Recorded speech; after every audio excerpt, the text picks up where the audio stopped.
Hello and नमस्कार। मैं सुरेंद्र वर्मा रूहानी लॉ क्लासेस के यूट्यूब चैनल पर आप सबका हार्दिक स्वागत करता हूं। मोस्ट वेलकम, हार्दिक अभिनंदन।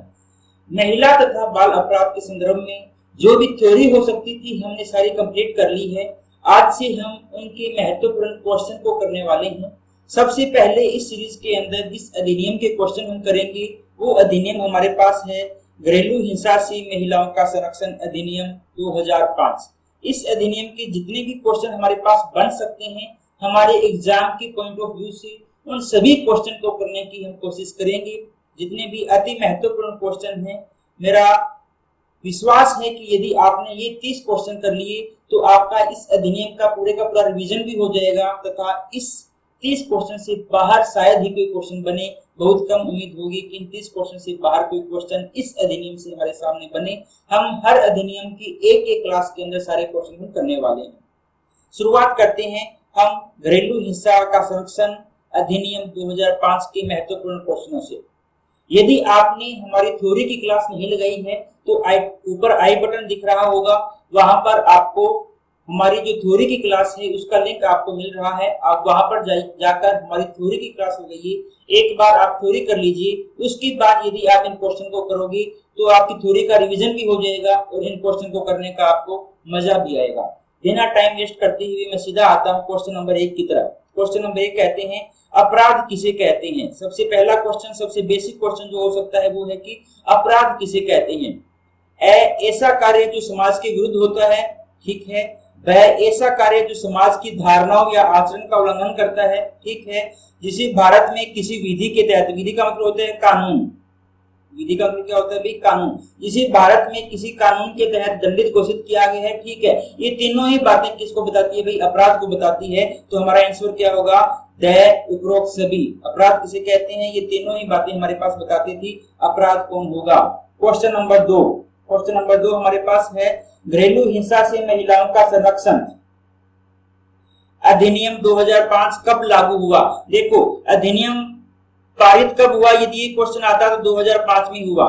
जो अधिनियम के आगे सन लिखा होता है ना, वो सन उसको पारित होने का सन होता है। 2005 के अंदर इसे भारतीय संसद के द्वारा पारित किया गया है, 2005 के अंदर। लेकिन हमसे क्वेश्चन में क्या पूछा गया है, लागू कब हुआ, ये पूरे भारत के अंदर कब से लागू हुआ। तो इसका उत्तर हमारे पास है 26 अक्टूबर 2006 को। इसका आंसर हमारे पास क्या होगा भाई, बी आंसर होगा, 26 अक्टूबर 2006 को। क्वेश्चन नंबर 3, घरेलू हिंसा से महिलाओं का संरक्षण अधिनियम 2005 की धारा 2 के अनुसार व्यथित व्यक्ति कौन होगा। व्यथित व्यक्ति, यदि आम भाषा में मैं कहूं तो आम भाषा में इसको हम कहेंगे पीड़ित। तो घरेलू हिंसा अधिनियम के तहत पीड़ित कौन होता है भाई, कोई भी व्यक्ति नहीं, ये तो नहीं हो सकता। कोई भी महिला, कोई भी महिला, ये हमारे पास गलत ऑप्शन है, ये भी गलत ऑप्शन है। केवल विवाहित महिला, ये ऑप्शन भी गलत है। हमारे पास सही ऑप्शन क्या होगा, घरेलू नातेदारी के अंदर रह रही महिला। पीड़िता केवल वही हो सकती है जो जिसने उसके साथ अत्याचार किया है, वो उसके साथ घरेलू नातेदारी के अंदर रह रही हो। ध्यान से देखना, इस एक क्वेश्चन के अंदर मैंने कई क्वेश्चन कवर करने की कोशिश की है। क्वेश्चन आपके ये भी आ सकता है, घरेलू हिंसा से महिलाओं का संरक्षण अधिनियम के अंदर व्यथित व्यक्ति को परिभाषित कौन सी धारा में किया गया है। धारा है भाई, ये धारा नहीं है, धारा। तो कौन सी धारा में किया गया भाई, 2 के अंदर। ये क्वेश्चन भी आ सकता था, लेकिन मैंने एक ही क्वेश्चन में आपको कई क्वेश्चन समझाने की कोशिश की है, इसलिए धारा का नाम मैंने क्वेश्चन के अंदर ही लिख दिया। तो यदि हम माने तो क्वेश्चन नंबर 4 आपका ये बन सकता है कि घरेलू हिंसा से महिलाओं का संरक्षण अधिनियम 2005 के अंदर जो व्यथित व्यक्ति है उसको परिभाषित कहाँ किया गया है, परिभाषित किया गया धारा 2 के अंदर या 2A के अंदर, ठीक है ना। 2A या 2 दोनों ही हमारे आंसर सही हो सकते हैं। Question number 3।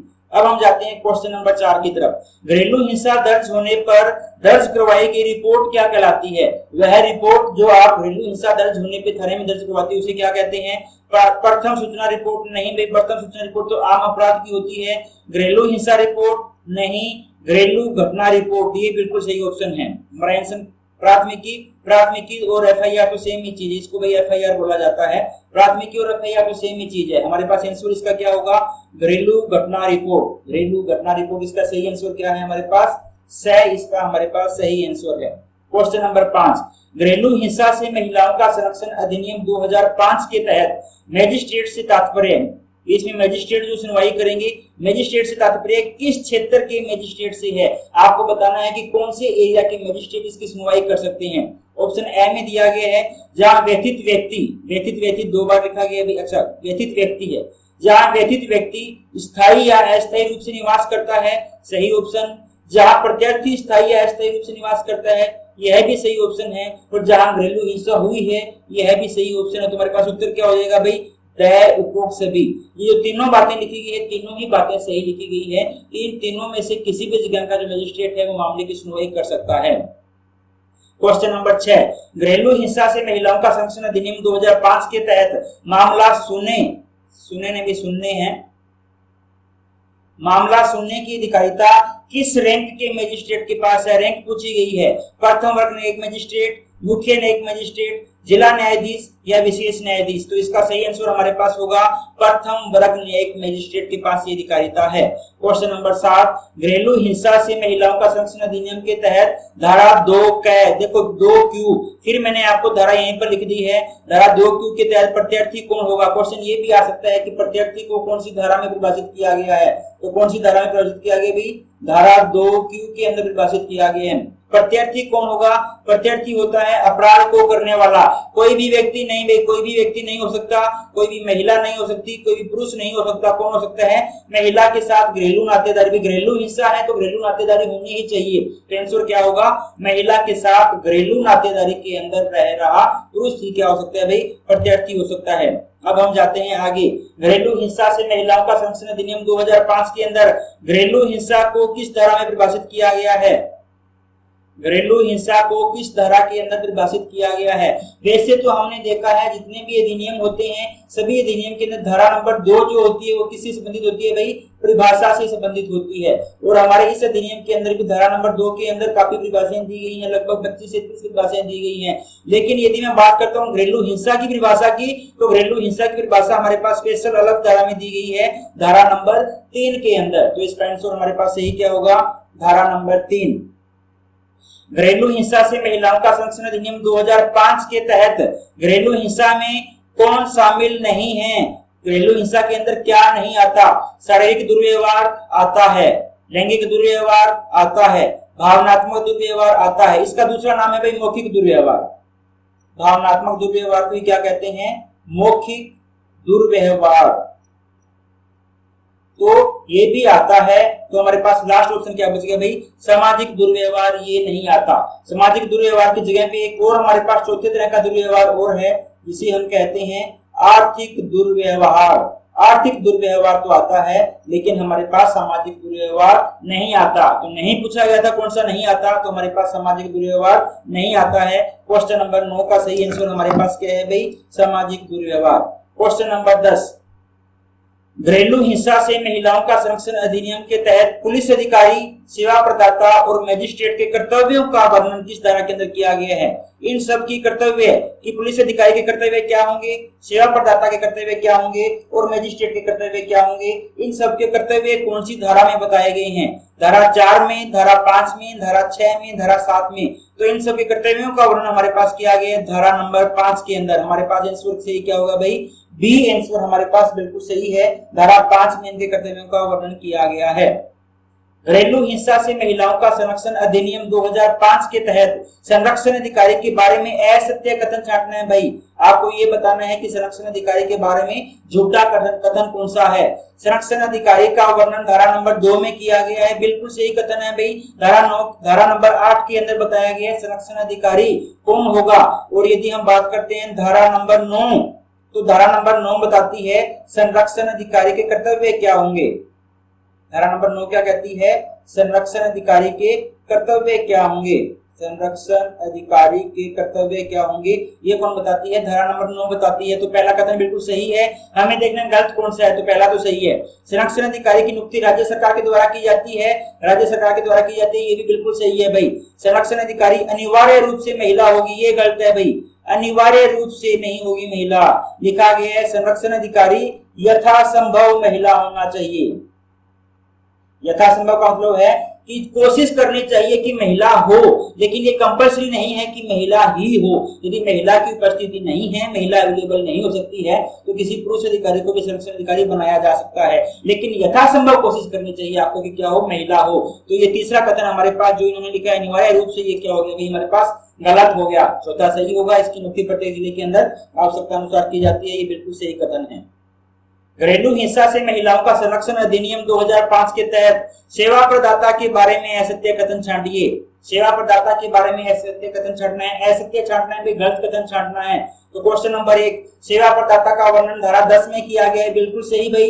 धारा 10 यही कहती है सेवा प्रदाता। देखो यहाँ से ना एक ही क्वेश्चन से एक ही क्वेश्चन बन सकते हैं, मैं आपको फिर कह रहा हूँ। क्वेश्चन ये भी आ सकता है कि सेवा प्रदाता का वर्णन निम्न में से किस धारा में किया गया है, धारा 8 में, धारा 9 में, धारा 10 में, 11 में। उत्तर क्या हो जाएगा, धारा 10। मैंने क्या किया है, क्वेश्चन कम करने की कोशिश की है और जितना मैटर है सारे का सारा मैटर लेने की कोशिश की है, ताकि आपको कम क्वेश्चन के अंदर, कम टाइम के अंदर पूरे का पूरा आपको अधिनियम जो है रिवाइज किया जा सके और एक भी क्वेश्चन आपसे छूटे नहीं। एक एक पॉइंट जो है आपका यहाँ पे मैं करवा देने वाला हूँ। तो question number, option number A हमारा बिल्कुल सही है। 2 क्या कहते हैं, सेवा प्रदाता की नियुक्ति राज्य सरकार के द्वारा की जाती है, बिल्कुल सही है भाई, राज्य सरकार ही करेगी। सी क्या कहते हैं, कोई भी रजिस्ट्रीकृत कंपनी या स्वैच्छिक संगठन एनजीओ सेवा प्रदाता के लिए आवेदन कर सकता है, ये भी बिल्कुल सही है। मतलब हमारे पास गलत कौन सा होगा, लास्ट ऑप्शन। सेवा प्रदाता एक सरकारी संस्थान ही हो सकता है, नहीं भाई, सेवा प्रदाता सरकारी संस्थान नहीं होता। सेवा प्रदाता क्या होता है, या तो कोई कंपनी होती है जो कंपनी रजिस्ट्रेशन एक्ट के तहत रजिस्ट्रीकृत हो, या कोई एनजीओ होता है जो हमारे पास जो संस्था रजिस्ट्रेशन एक्ट है हमारे पास उसके तहत क्या होना चाहिए, रजिस्ट्रीकृत होना चाहिए। तो इसका उत्तर हमारे पास क्या हो जाएगा, द आंसर हो जाएगा। घरेलू हिंसा से महिलाओं का संरक्षण अधिनियम 2005 के तहत मजिस्ट्रेट के समक्ष आवेदन करने का अधिकार किसके पास नहीं है? कौन है जो आवेदन नहीं कर सकता? व्यथित व्यक्ति, व्यथित मतलब कि पीड़ित महिला। डेफिनेटली भाई जिसके साथ हिंसा हुई है वो तो कर ही सकती है, तो पीड़ित महिला कर सकती है, कोई दो राय नहीं, किया जा सकता है। मैं देखना कौन नहीं कर सकता, संरक्षण अधिकारी कर सकता है, कोई दो राय नहीं, ये भी कर सकता है। व्यथित व्यक्ति की ओर से कोई अन्य व्यक्ति, ये भी बिल्कुल सही है, व्यथित व्यक्ति की ओर से कोई अन्य व्यक्ति भी आवेदन कर सकता है। तो हमारे पास उत्तर सही क्या हो गया, प्रत्यर्थी। प्रत्यर्थी तो वो है भाई जिसने अपराध किया है, जिसने अपराध किया है वो क्या शिकायत करेगा, तो उसके तो खिलाफ शिकायत की जानी है। तो इसके पास हमारे पास आंसर क्या हो जाएगा भाई, प्रत्यर्थी जो है उसके पास ये अधिकार नहीं है कि वो आवेदन करे, क्योंकि प्रत्यर्थी ने तो खुद अपराध किया है। घरेलू हिंसा से महिलाओं का संरक्षण अधिनियम 2005 के तहत सुनवाई की प्रथम तारीख होता है भाई, क्या लिखा हुआ तारीख होता है, प्रथम तारीख दी जा सकती है आवेदन प्रस्तुत किए जाने के 3 दिन के भीतर की, आवेदन प्रस्तुत किए जाने के 7 दिन के भीतर की, आवेदन प्रस्तुत किए जाने के 10 दिन के भीतर की, या 15 दिन के भीतर की। तो इसका सही आंसर हमारे पास होगा आवेदन प्रस्तुत किए जाने के 3 दिन के भीतर। जैसे ही आप अपनी आवेदन प्रस्तुत करते हो, विवाद देते हो, उसके 3 दिन के अंदर अंदर आपको पहली तारीख मिल जाती है। यदि 3 दिन के अंदर तारीख देना पॉसिबल नहीं है तो मजिस्ट्रेट को उसका कारण लिखित रूप में बताना पड़ता है कि हम 3 दिन के अंदर तारीख क्यों नहीं दे पा रहे हैं। उत्तर हमारे पास सही उत्तर क्या होगा भाई, ए आंसर होगा 3 दिन के भीतर। घरेलू हिंसा से महिलाओं का संरक्षण अधिनियम 2005 के तहत आवेदन का निपटारा मतलब कि आवेदन खत्म कर दिया गया, निर्णय सुना दिया गया। आवेदन का निपटारा कितनी समयावधि के अंदर किए जाने का प्रावधान है? प्रथम सुनवाई के 30 दिन के भीतर, प्रथम सुनवाई के 60 दिन के भीतर, प्रथम सुनवाई के 90 दिन के भीतर, या प्रथम सुनवाई के 120 दिन के भीतर। तो इसका सही आंसर हमारे पास है प्रथम सुनवाई के 60 दिन के भीतर कोशिश की जाती है कि आवेदन का क्या कर दिया जाए भाई, निपटारा, क्योंकि ऐसे मामलों के अंदर जल्दी से जल्दी डिसीजन सुनाए जाने की कोशिश की जाती है। क्वेश्चन नंबर 16, घरेलू हिंसा से महिलाओं का संरक्षण अधिनियम 2005 की धारा 14, देखो फिर मैंने धारा यही लिखी है, धारा 14 के तहत परामर्श हेतु किसके पास भेजा जाता है? क्वेश्चन ये भी आ सकता है कि परामर्श का प्रावधान करने वाली धारा कौन सा है? तो परामर्श का प्रावधान करने वाली धारा कौन सी है हमारे पास? धारा नंबर 14। हमारे क्वेश्चन में पूछा गया है परामर्श के लिए किसके पास भेजा जाता है? किसके पास भेजा जाता है भाई? परामर्श अधिकारी के पास। ऐसा कोई अधिकारी हमारे पास होता ही नहीं है। संरक्षण अधिकारी के पास नहीं भाई, संरक्षण अधिकारी के पास तो हम हमारी शिकायत लेके जाते हैं। सेवा प्रदाता के पास 100% सही ऑप्शन, सेवा प्रदाता का काम यही है कि वो क्या करे, मध्यस्थता करे। मध्यस्थता समिति नाम की कोई संस्था भी हमारे पास नहीं होती है। तो इसका सही आंसर हमारे पास क्या है भाई, स, इसका हमारे लिए सही आंसर है। क्वेश्चन नंबर 17, घरेलू हिंसा से महिलाओं का संरक्षण अधिनियम 2005 की किस धारा के तहत संरक्षण आदेश पारित किया जा सकता है। ध्यान से देखिए भाई, हमारे पास बहुत से ऐसे आदेश होते हैं, हमारे पास बहुत से ऐसे आदेश हैं, संरक्षण आदेश है, प्रतिकर आदेश है, आवास आदेश है, आपको आर्थिक सहायता है, आपको एक तरफा आदेश है, आपको अंतरिम आदेश है। 6 या 7 ऐसे आदेश पारित किए जा सकते हैं और ये सारे के सारे आदेश धारा नंबर 18 से लेकर धारा नंबर 23 के बीच में हमारे पास पारित किए जाते हैं। तो सबसे पहला जो आदेश पारित किया जाता है उसका नाम क्या है हमारे पास, संरक्षण आदेश। आपके लेवल पे क्वेश्चन केवल यही आ सकता है कि संरक्षण आदेश कौन सी धारा में पारित किया जा सकता है, संरक्षण आदेश के अंदर क्या क्या पारित किया जा सकता है। मुझे नहीं लगता कि आपके लेवल पे ये क्वेश्चन आई। फिर भी यदि आपके माइंड में क्यूरियोसिटी है जानने की, तो मैंने जो आपकी थ्योरी करवाई थी, थ्योरी के अंदर डिटेल के अंदर करवाया था कि संरक्षण आदेश में क्या हो सकता है, निवास आदेश में क्या हो सकता है, प्रतिकर आदेश के अंदर क्या हो सकता है, आर्थिक सहायता के अंदर क्या हो सकता है। जितने भी आदेश है सभी के बारे में डिटेल से मैंने आपको बताया था। लेकिन मेरा ये मानना है कि आपके रेलवे की धारा पूछी जा सकती है तो मैं क्वेश्चन के धारा के लेके आया हूं। तो संरक्षण आदेश जो दिया जा सकता है वो कौन सी धारा के अंदर दिया गया है भाई? सबसे पहला धारा हमारे पास है धारा नंबर 18 के तहत। धारा नंबर 18 क्या कहती है भाई? संरक्षण आदेश दिया जा सकता है। नेक्स्ट क्वेश्चन, घरेलू हिंसा के तहत निवास आदेश जो है, निवास आदेश कौन सी धारा के तहत दिया जा सकता है? तो निवास आदेश दिया जा सकता है धारा नंबर 19 के तहत। निवास आदेश धारा नंबर 19 के तहत। अगला क्वेश्चन, आर्थिक सहायता हेतु आदेश। आर्थिक सहायता हेतु आदेश जो है वो कौन सी धारा के तहत दिया जा सकता है? तो आर्थिक सहायता हेतु आदेश दिया जा सकता है धारा नंबर 20 के तहत। सी ऑप्शन सही है हमारे पास। अगला आदेश जो है हमारे पास है अभिरक्षा आदेश। अभिरक्षा आदेश कौन सी धारा के तहत पारित किया जा सकता है भाई? अभिरक्षा आदेश पारित किया जाता है धारा नंबर 21 के तहत। तो बी आंसर हमारा सही आंसर है।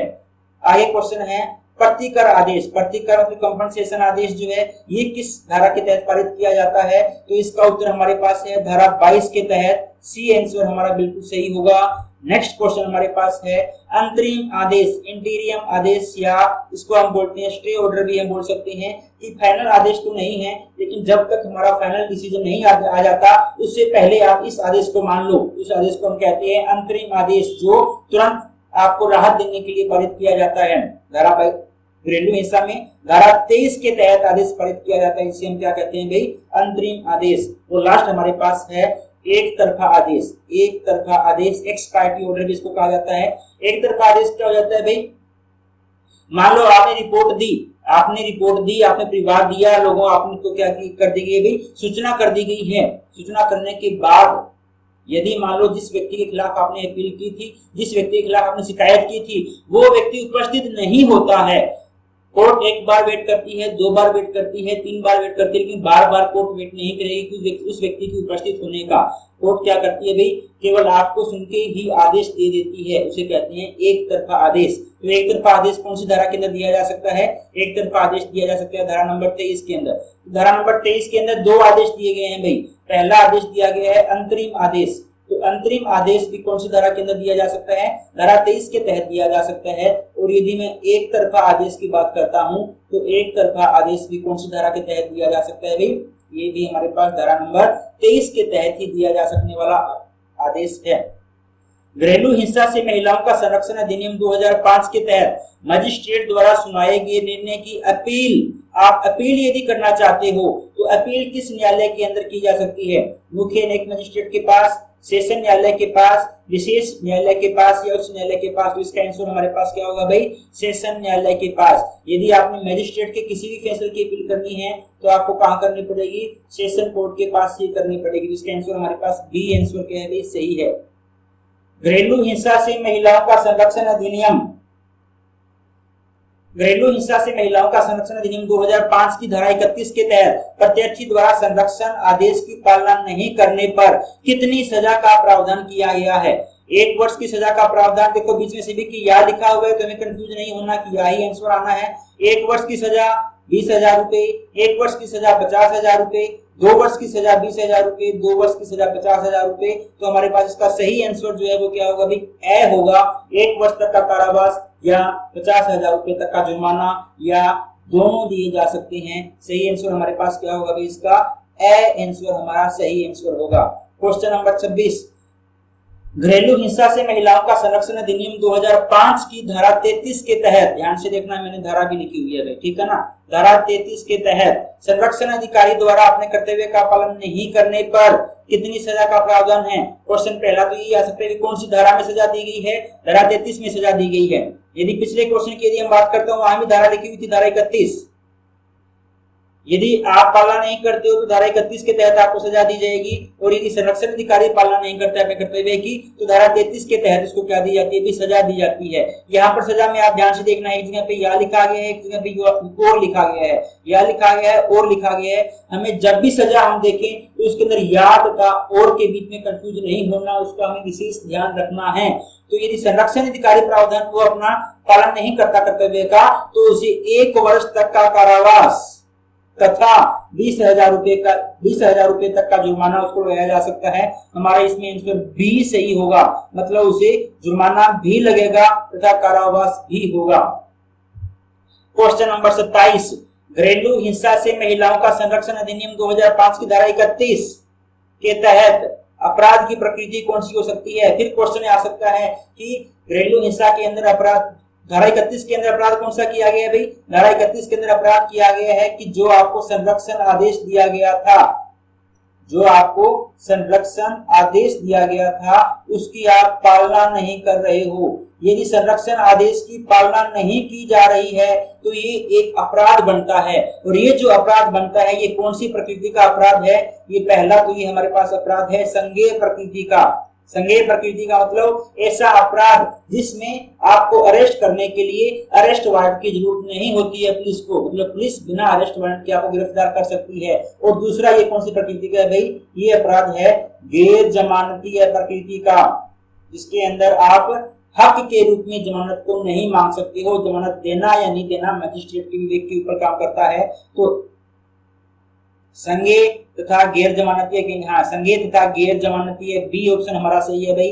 27वें का बी ऑप्शन। 28वां, घरेलू हिंसा से महिलाओं का संरक्षण अधिनियम 2005 के तहत नियम बनाने की पावर किसके पास है भाई? नियम बनाने की पावर राज्य सरकार के पास, केंद्र सरकार, संयुक्त सरकारी उच्च न्यायालय, उत्तर से इसका आंसर हमारे पास होगा केंद्र सरकार के पास। तो जो नियम बना सकती है वो केंद्र सरकार बना सकती है। इसके बारे में सेकंड लास्ट क्वेश्चन हमारे पास है, घरेलू हिंसा से महिलाओं का संरक्षण अधिनियम 2005 की धारा 14 के बारे में पहले भी क्वेश्चन कर चुके हैं। किसके बारे में भाई? परामर्श के बारे में है।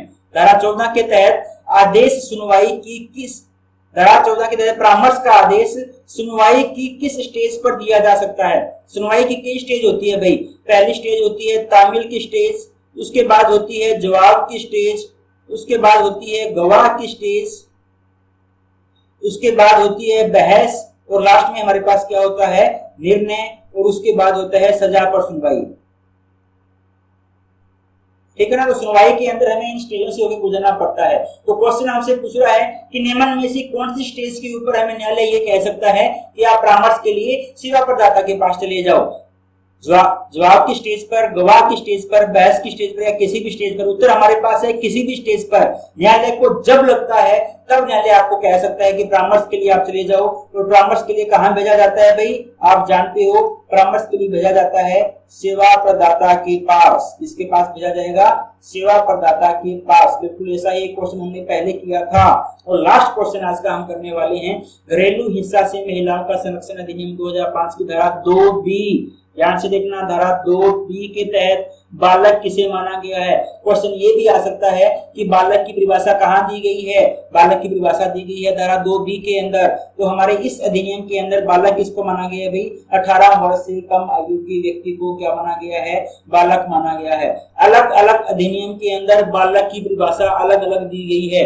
मैंने पहले भी आपको रिकमेंड किया था कि जितने भी अधिनियम हैं उन सभी के अंदर जहां जहां बालक की परिभाषा दी गई है, आप एक ही पेज के ऊपर अधिनियम का नाम लिखो और बालक की परिभाषा लिख लो। अधिनियम का नाम लिखो, बालक की परिभाषा लिख लो, ताकि यदि सभी की परिभाषा आपने एक साथ याद कर ली तो आप भूलोगे नहीं किसी भी सूरत के अंदर, चाहे कहीं से भी कोई भी क्वेश्चन आ जाए।